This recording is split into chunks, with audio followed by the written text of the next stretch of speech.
Hello guys, I'm back. It's One Punch Will. Welcome to my channel. I think I owe you guys an apology. It's been several weeks since I've been able to post anything.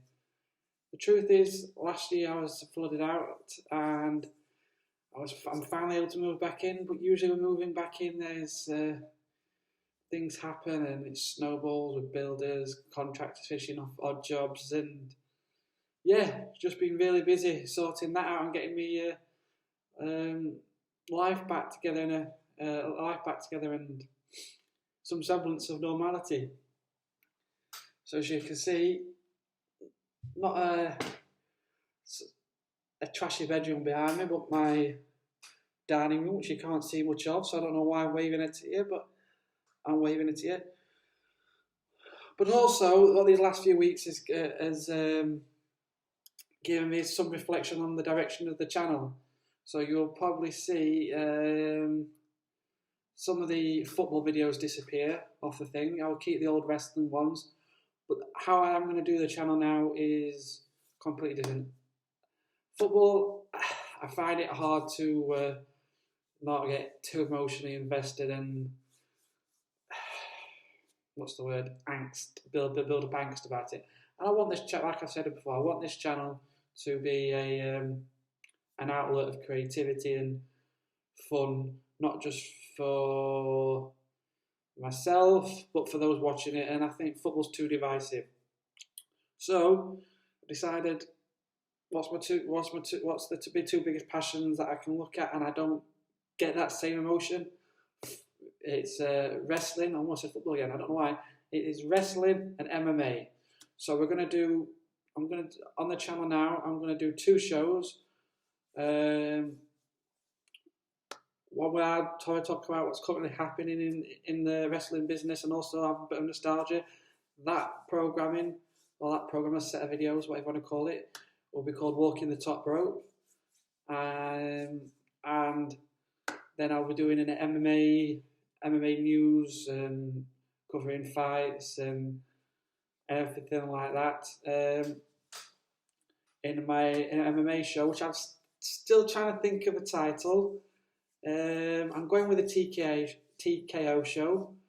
Not very traditional, I know, but it's the only one I can think of that sounds relatively okay. So bear with me with that. But yes, the wrestling show we will called Walking the Top Rope, which is what this video, which is what this video will eventually be when I've finished rambling on about everything beforehand. So yeah, that's the direction I'm going to take it.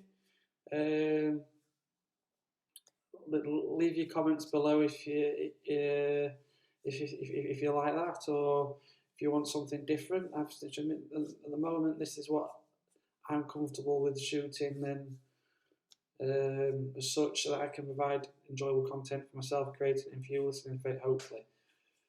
Let's see if I get many viewers. So yeah, Walking the Top Rope.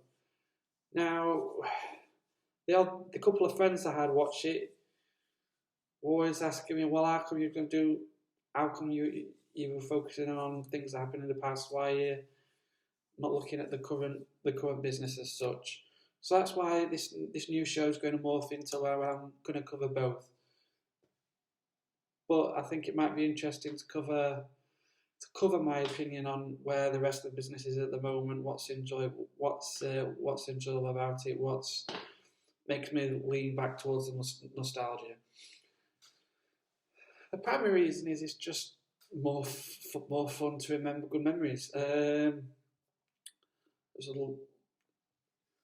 lot of my good and favourite memories were watching wrestling at my nan's when I was young. She didn't particularly watch it, but she had Sky, which at the time she was the first one to have, and SmackDown was on Sky One. So it's at that time. So that's why it's just fond memories. I'd have eggy bread and we're watching the wrestling. So it's just that was one reason. It's just I like taking a trip down memory lane. When current days when I struggle with my mental health, it's and trying to find the positive and stuff. Sometimes going down memory lane is a way to try and rebalance the scales in my head. You probably don't want to hear the psychobabble, but that's probably the truth. But there is a legitimate reason as well. I think the current state in the wrestling business, it's at a crossroads as such, and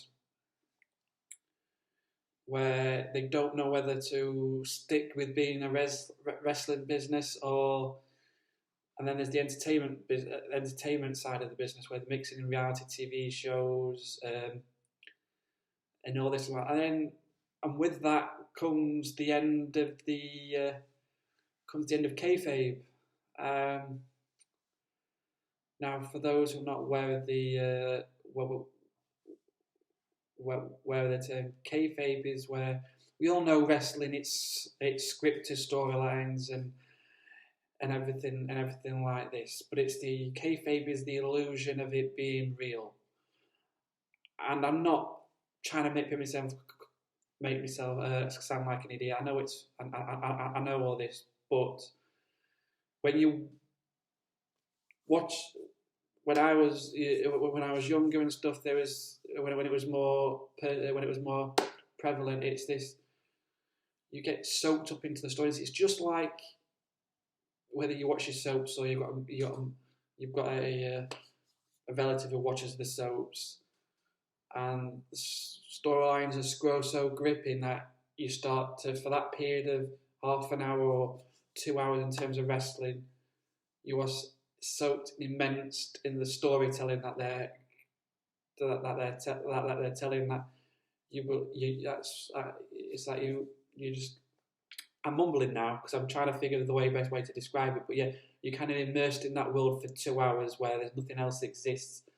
So you start developing likes and dislikes, or I'm rooting for you or I'm against you, and it's important to know who the good guy is, who the bad guy is, or what the angle of the storyline is so that you follow it and are invested in it. And I think the more the wrestling business has gone down this path of mixing it with entertainment and reality TV show, it's hard to keep up that illusion, because you can have a storyline on TV and then they're doing Total Divas or something like that, and they're chatting and the rest of it. And that's, I'm not decrying. At the end of the day, these are individuals who this is their job and they have a personal life, and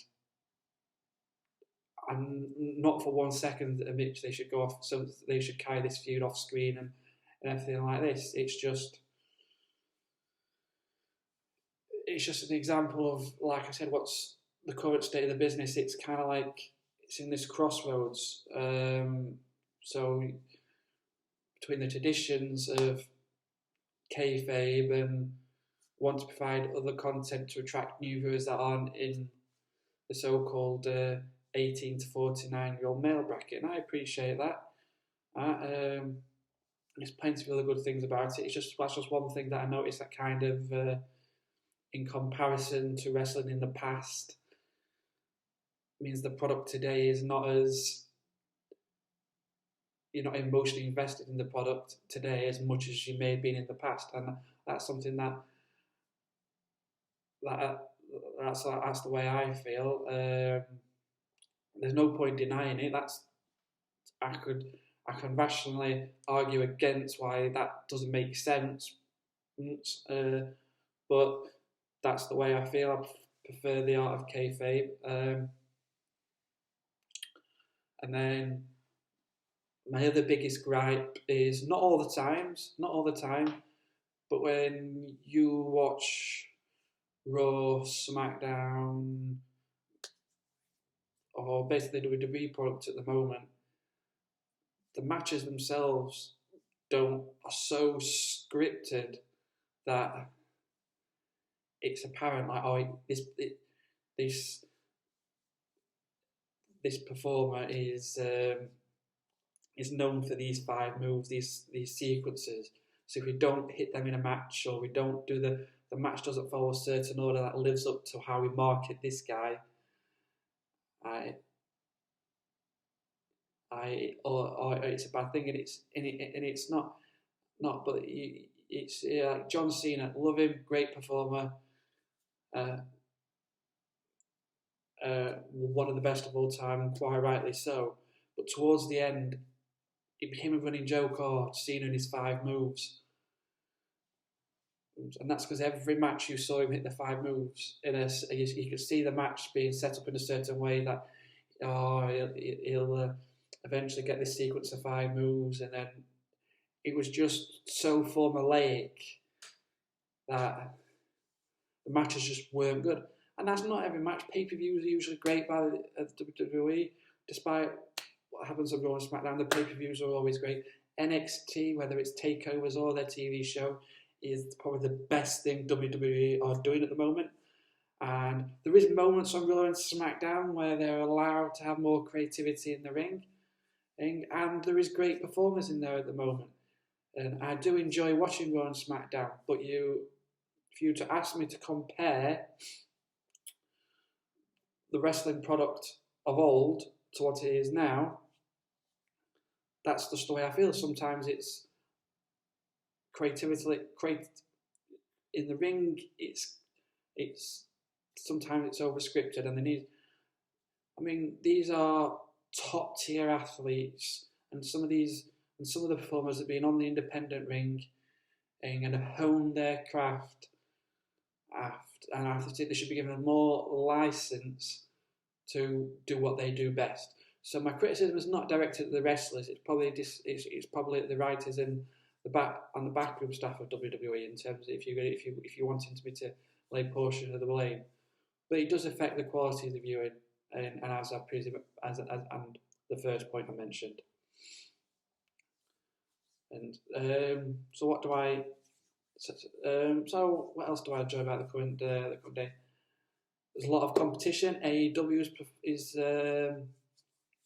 producing some of the best content out there at the moment. Probably the best tag team division that I can remember in a long while. The Young Bucks, FDR out there now. Mine's gone blank now. Page and Omega, Best Friends. And you've got some good stables like the Dark Order doing decent stuff. Some of the best young talent. I know you're probably going to have heard this from several people in the industry, but MJF is going to be the best thing in wrestling soon. If you want to have an example of how to play a heel, just watch what he does. Absolutely fantastic. Chris Jericho is the GOAT. I wouldn't say he's my favourite. Eddie Guerrero will always have that place.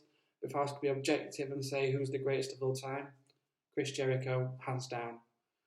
Now you're saying, what about Ric Flair? What about Bret Hart? What about Shawn Michaels? That's just my opinion, and that'll be something that we'll probably can discuss in another video of me listing what I think are the greatest wrestlers of all time. But yeah, that's AEW's producing decent content. Impact, it's gone through highs and lows. I think it's currently on a high. Sami Callihan leading the way, producing decent content. So there's more competition than ever to the top dogs of the WWE, and the performers, as the wrestlers, I'll say performers is a wrong term. Depending on what industry, I usually like to say wrestlers, but I'm going to say performers, and so I'll slap myself on the hand there and go wrestlers. Yeah, so it was my wrestlers that I like to watch at the moment. Asuka is probably my favourite in the WWE. I think the women's division is probably out. NXT is the best show in terms of the best. What else is like the best division? It's probably the women's division by far. I think it produces the best matches. The better storylines, things definitely. Yeah, just everything. Best promos. The women's division is the best thing in the WWE, and NXT is the best show of the three. Well, Randy Orton still does what he does, although I think creativity, from a writer's perspective, I think more could be done to advance his character. I mean, the current storyline of him punting legends and stuff like that, it's kind of like we've been there, done that, got the T-shirt. I think they could have done something totally different. AJ Styles, incredible. Ricochet, incredible. I don't think he gets enough TV action. Aleister Black, the same. Kevin Owens, Shayna Baszler. Always love watching Rey Mysterio and now his son Dominic. Seth Rollins. Yeah, there's still a high number of quality performers in the WWE. But the criticisms of it today, I don't think necessarily lie with the performers. So it's still, if you still love wrestling, I'd still say watch Raw and SmackDown. Just don't be too disheartened if it's not what you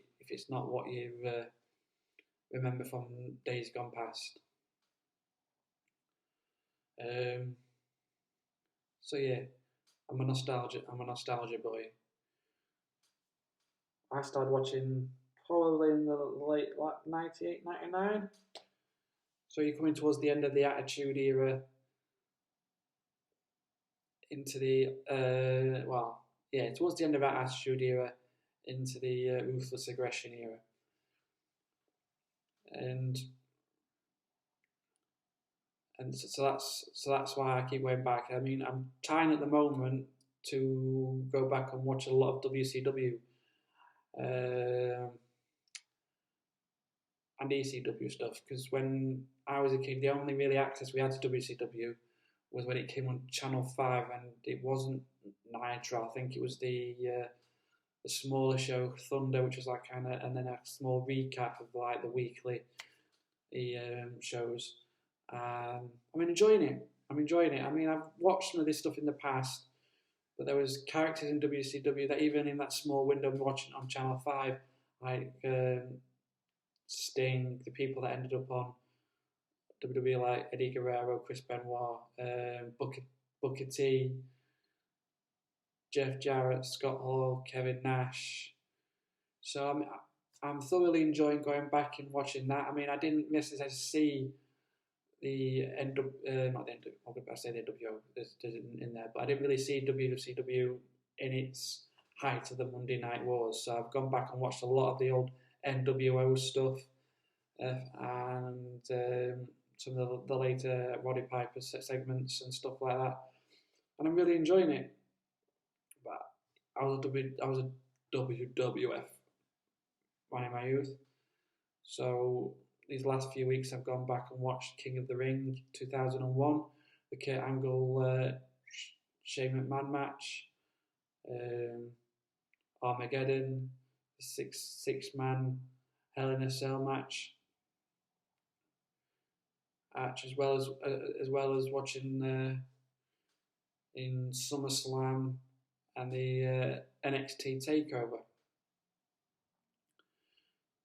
So yeah, this is my opinion on why. This is my opinion on the business, on why I keep going back to the good glory days. I'm not really got into it much, ever. Why I prefer the glory days apart from the kayfabe. Pretty bad of me. This video is going to be shocking. Have we got time? Well, of course we have. I'm the creator, so I decide the time. And again, it's the antithesis of what I just said. What's currently wrong with the current day business? You were seeing people like that, the creativity. You would see Big Show do who was 7 foot giant, 500 pounds doing drop kicks. Same with Kane. You'd see Undertaker doing. Oh, you would see Undertaker doing a dive over the top ropes. Brock Lesnar diving off a. What's it now? Go diving off top of a vehicle into the ring to take people out. Kurt Angle doing moonsaults, and yeah, there's just the creativity in the ring was there. You had guys at the prime who were given the license and the freedom to do what they wanted. So you wouldn't always see the Rock or Triple H have to hit his finishing move to win a match. They'd probably hit it at some point in the match, but it might not necessarily lead to the pin that or the submission or that gave them the win. It was this magical product where you didn't know what was going to happen. You couldn't predict anything. Nowadays, when you watch the product, you feel like you can predict it. You can't. You couldn't back then. There was just shock after shock after shock, and again, the illusion was the illusion was there. Maybe I'm being too harsh on WWE and certain aspects of the business harm when I say about the death of kayfabe, because it's not their fault the internet advanced, but it definitely affects the viewing for myself and probably for others. So yeah, this is the end of today's video. My state of address of the wrestling business. It's probably an horrific video because I'm trying to freeball it, and I've probably written a script, so there's a lot of them in and are in and going backwards and forwards. I apologise for that. I'm trying to get better, but I'm very slow on the uptake, so it'll take me a while to get the confidence and the delivery a lot better, but bear with me. So you'll probably see a few videos shooting out of the next couple of days. There'll be a MMA one which probably be released tomorrow, or no, in fact, might release later on today because I might want to do. I'll probably do one in advance of the current UFC event, so that'll probably be shortly after, well, about an hour or two after this one.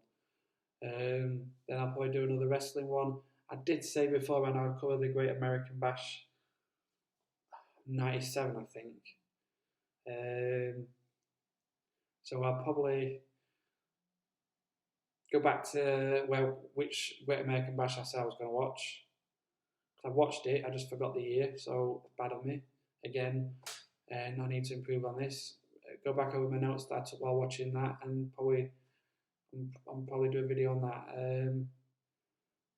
Well, thank you for listening or watching or whatever, and bear with me. I will make this podcast great at some point. Podcast video again, ruined it. Bye bye.